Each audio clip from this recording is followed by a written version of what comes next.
দাবি এক, লড়াই লড়াই লড়াই চাই।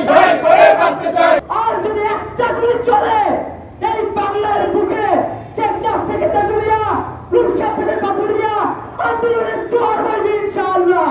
আজকে আমার বিশ্ববিদ্যালয়ের ভাই আরিফ সোহেল, তাকে মিথ্যা মামলায় তাকে আটক করে রাখা হয়েছে। আমি তীব্র প্রতিবাদ জানাই, তীব্র নিন্দা জানাই। আজকে আমার ভাইয়ের বুকে গুলি করা হয়েছে।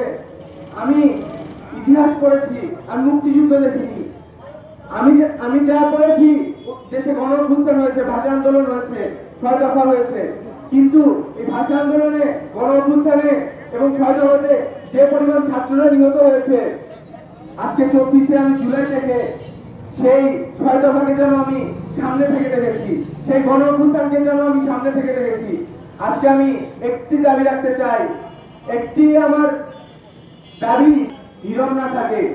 আজকে যেন সংবিধানের শর্তগুলো শুধু সংবিধানে লিপিবদ্ধ না থাকে।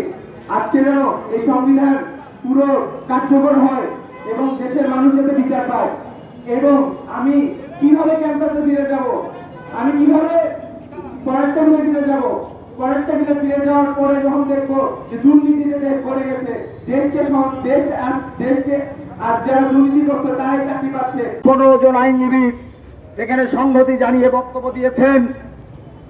বিভিন্ন শ্রেণী পেশার শিক্ষক তারা বক্তব্য দিয়েছেন।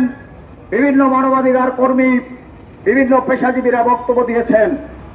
আপনারা ইতিমধ্যে অবগত হয়েছেন, বৈষম্য বিরোধী ছাত্র আন্দোলন আজকে সারা দেশব্যাপী যে কর্মসূচি, বিক্ষোভ কর্মসূচি ঘোষণা করেছে, সেই কর্মসূচির সাথে আমরা সংহতি প্রকাশ করছি।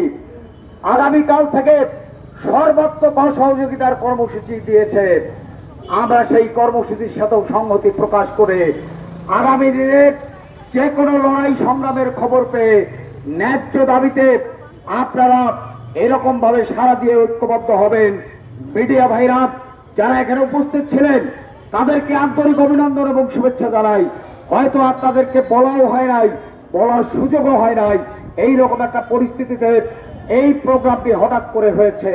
এই হঠাৎ এই প্রোগ্রামেই আজকে যে সাড়া পেয়েছি, যে জনসমর্থন পেয়েছি, আপনাদের উপস্থিতি পেয়েছি, আমি সাংবাদিক ভাইদেরকে, গাইবান্ধার সাংবাদিক ভাইদেরকে, সংগ্রামী সাংবাদিক ভাইদেরকে অসংখ্য ধন্যবাদ জানিয়ে এই মিছিল সমাপ্ত ঘোষণা করবার জন্য, প্রতিবাদ সমাবেশ বিক্ষোভ মিছিলের সমাপ্ত ঘোষণা করবার জন্য আহ্বান জানাচ্ছি অধ্যাপক রোকেয়া খাতুন।